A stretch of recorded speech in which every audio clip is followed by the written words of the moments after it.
किसी छोटे से गांव के पास एक सुंदर पेड़ पर लीलू नाम की एक चिड़िया रहती थी। लीलू एक छोटी सी गौरैया थी, लेकिन उसकी उड़ने की क्षमता और मेहनत की भावना के लिए पूरे जंगल के पक्षी उसकी तारीफ करते थे। लीलू हमेशा अपने लिए कुछ नया करना चाहती थी और उसे अपनी मेहनत पर गर्व था। एक दिन लीलू ने सोचा कि वह अपने लिए एक नया और मजबूत घोंसला बनाएगी, ताकि बारिश के मौसम में वह सुरक्षित रह सके। उसने देखा कि बारिश का मौसम पास आ रहा है और समय बहुत कम है।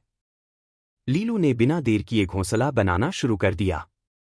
वह सुबह सुबह उड़ान भरकर दूर दूर से तिनके, पत्ते और घास के टुकड़े इकट्ठे करती और पूरे दिन मेहनत से काम करती। लीलू की मेहनत देखकर पेड़ पर रहने वाले अन्य पक्षियों ने उसका मजाक उड़ाया। वे कहते, अरे लीलू, इतनी मेहनत क्यों कर रही हो? यह काम करने में बहुत समय लगेगा और बारिश आने तक तुम अपना घोंसला पूरा नहीं कर पाओगी। लेकिन लीलू ने उनकी बातों पर ध्यान नहीं दिया और अपने काम में लगी रही। दिन बीतते गए और लीलू धीरे धीरे अपना घोंसला बनाती रही। उसने बिना किसी की मदद के घोंसले का आधा काम पूरा कर लिया था। लेकिन बारिश के मौसम की शुरुआत हो गई और तेज हवाएं चलने लगीं। लीलू को लगा कि अब अकेले घोंसला बनाना मुश्किल हो सकता है। तभी पेड़ पर रहने वाले दूसरे पक्षियों ने देखा कि लीलू कितनी मेहनत कर रही है और उन्होंने महसूस किया कि उसकी मेहनत का मजाक उड़ाना सही नहीं था। उन्होंने सोचा, लीलू इतनी मेहनत कर रही है जबकि हम कुछ नहीं कर रहे। हमें भी उसकी मदद करनी चाहिए। सभी पक्षियों ने मिलकर लीलू की मदद करने का फैसला किया।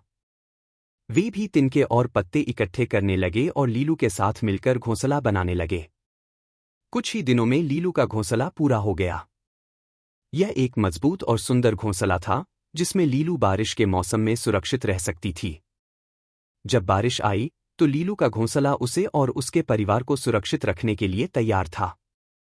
सभी पक्षियों ने मिलकर उसकी मेहनत और सहयोग की सराहना की और उनसे बहुत कुछ सीखा। लीलू ने उन पक्षियों को धन्यवाद दिया और कहा, जब हम सब साथ मिलकर काम करते हैं तो कोई भी काम मुश्किल नहीं होता। इस कहानी से हमें यह सीखने को मिलता है कि मेहनत और सहयोग से किसी भी कठिन काम को आसानी से पूरा किया जा सकता है।